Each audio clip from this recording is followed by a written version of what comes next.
Assalamualaikum warahmatullahi wabarakatuh. Saya Siti Rama Borham bersama dengan kumpulan penyelidik Profesor Madya, Dr. Saiful Barian Ramli, Dr. Muhammad Taufiq Abdul Ghani dan Nur Ziati Nurdin akan berkongsi dengan anda berkaitan dengan kajian kami yang bertajuk E-Muhadasah, aplikasi mudah alih untuk pembelajaran kemahiran komunikasi bahasa Arab di IPTA Malaysia.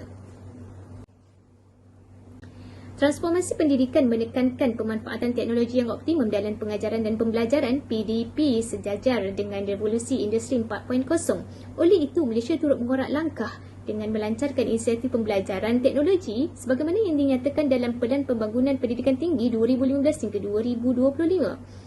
Menurut akhbar New York Daily News 2013, sebanyak 1.3 juta peranti Android diaktifkan setiap hari. Ini menunjukkan teknologi mudah alih ini menjadi tumpuan ramai dalam pelbagai golongan masyarakat kerana ia berfungsi untuk mengakses pelbagai maklumat dan ilmu dengan mudah dan cepat dengan kemudahan internet.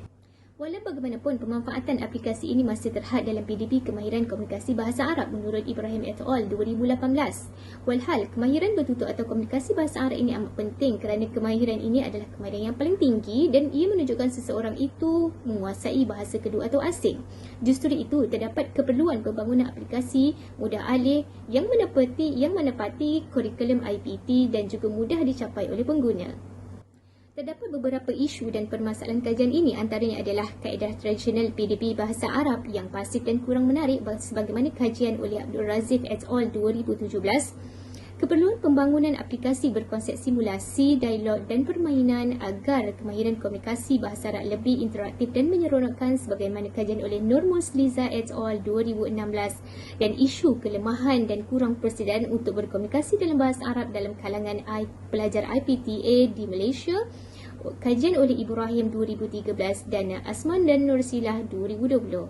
Justru itu, bertitik tolak daripada isu dan permasalahan tersebut, terdapat keperluan pembangunan bahan bantu mengajar BBM dengan multimedia interaktif kepada pelajar IPTA bagi membantu para pendidik dan menarik minat para pelajar untuk berkomunikasi bahasa Arab.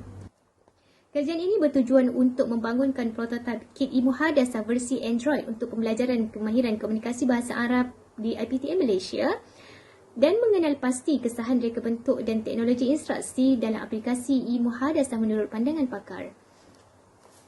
Kajian pembangunan aplikasi E-Muhadasah ini dijalankan berasaskan model ADI oleh Branch 2009 iaitu dengan 5 fasa. Fasa yang pertama adalah fasa analisis keperluan, yang kedua adalah fasa reka bentuk, yang ketiga fasa pembangunan, yang keempat fasa pelaksanaan dan yang kelima fasa penilaian. Kajian ini juga berbentuk kualitatif dengan kaedah pengumpulan data tembubulan separa berstruktur daripada 5 orang pakar bidang iaitu bidang reka bentuk dan teknologi instruksi dan juga bidang pengajaran bahasa Arab sebagai bahasa kedua. Melalui platform Google, data tembubulan tersebut dikumpul, ditranskripsi dan dianalisis secara tematik. Kajian ini mendapati bahawa pembangunan aplikasi Android E-Muhadasah merangkumi 7 komponen utama iaitu yang pertama, pembinaan skrin pengenalan yang memuatkan pengenalan aplikasi tentang kami, manual pengguna dan pilihan terjemahan bahasa Inggeris dan bahasa Melayu. Yang kedua, pembinaan skrin menu utama yang dilengkapi 5 elemen pembelajaran seperti E-Daurah, E-Tamrin, E-Lu'bah, E-Qamus dan E-Ijtimai. Yang ketiga, pembinaan skrin pembelajaran E-Daurah yang mengandungi 10 simulasi dialog Amar dan Aqilah dengan penutur Arab bermula dari aras yang mudah, sederhana dan sukar. Yang keempat, pembinaan skrin latihan E-Tamrin yang merangkumi soalan dan latihan praktikal berasaskan simulasi dialog bahasa Arab. Yang kelima, pembinaan skrin navigasi permainan E-Lu'bah berorientasikan pembelajaran atas talian seperti GamiLab, Quizizz, Kahoot dan Odlu. Dan yang keenam, pembinaan skrin navigasi kamus E-Qamus menggabungkan laman web kamus dan terjemahan atas talian kontemporari seperti Google Translate, Al-Ma'ani, Reverso Context, Globes dan Lexilogos. Dan yang ketujuh, pembinaan skrin navigasi media sosial E-Ijtimai memaparkan pembelajaran melalui platform media sosial yang popular seperti Facebook, YouTube, TikTok, Instagram dan Telegram. Kajian juga mendapati bahawa kesahan reka bentuk dan teknologi instruksi dalam aplikasi E-Muhadasah merangkumi 12 tema iaitu antara muka yang mesra pengguna dan sesuai kepada pelajar kolej dan IPT. Yang kedua, navigasi aplikasi yang berfungsi dengan baik dan arahan mudah difahami. Yang ketiga, template aplikasi mesra pengguna dan disusun dengan baik. Yang keempat, penggunaan aplikasi yang mudah.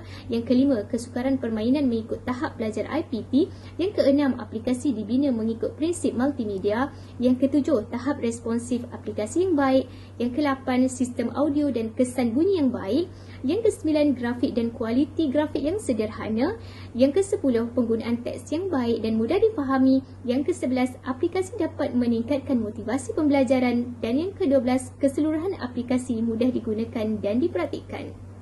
Terdapat ulasan dan cadangan pakar untuk menambah baik aplikasi e-Muhadasah ini. Antaranya adalah yang pertama, menyemak ejaan dan baris pada teks Arab. Yang kedua, membina menu utama dan ikon arahan yang lebih interaktif.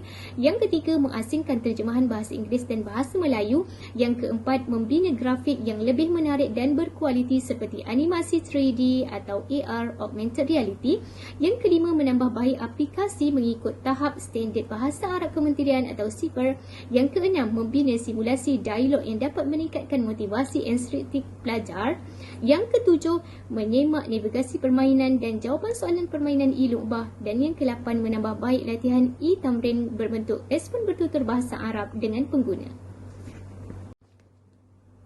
Kesimpulannya, kajian ini membantu para pensyarah untuk menyediakan BBM berkonsep santai, interaktif dan informatif dengan elemen multimedia.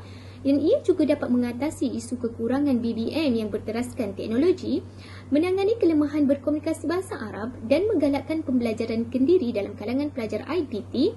Di samping itu, kajian ini juga memberi implikasi sebagai rujukan kepada kementerian, jabatan atau agensi atau pihak yang terlibat dalam PDP Bahasa Arab. Kajian ini juga menggambarkan pembangunan PBM Bahasa Arab yang baik dan diharap dapat ditambah baik pada masa akan datang.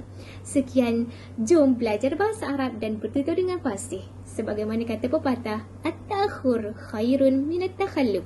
Better late than never. Sekian, terima kasih.